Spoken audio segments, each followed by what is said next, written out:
blessed by knowing R.C. Sproul as a friend. I don't know how that came about. It was just a providential thing that we became friends, and everything that he wrote is wonderful. And though dead, he still speaks. Yeah. His commentary on the Westminster Confession is just wonderful. I would recommend all elders and deacons to read it. We recommend it here. Well, we insist that they read it here. We insist it, yeah.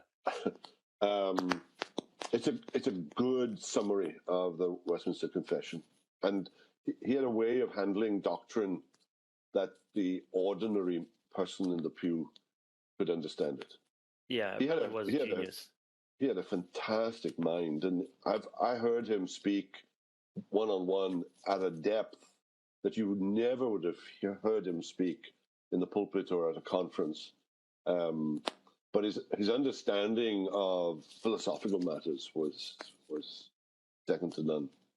And there's no logic to it. If you want to talk about irrationality, then try to talk about something coming into being from nothing by itself.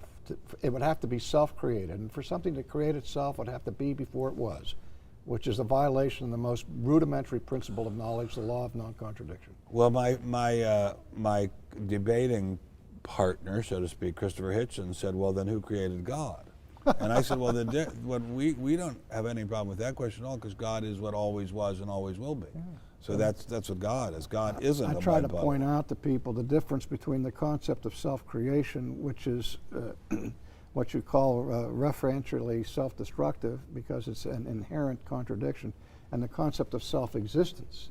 The idea of a self-existent, eternal being that has the power of being within himself, dependent on nothing outside of himself to be, and is eternal, violates no formal concept of logic whatsoever. In fact, as I say, the simplest argument for intelligent design is this: if anything exists now, something has always existed. Right. Something is eternal. Or nothing could be now. When I was talking with Sagan about all of this, and I talked about you telling me that for eternity, that all of the universe was compacted into this infinitesimal point of singularity with all energy and mass compressed in a state of total organization and stability for eternity. Then one Tuesday afternoon at 3 o'clock, boom, it blows up. Now what happened to the law of inertia? I asked Sagan that. I said, you tell me that things that are at rest stay at rest unless acted upon by what? And he said, I don't want to go there. An outside force. You have to deny your own science to argue that way. You know, it's nuts.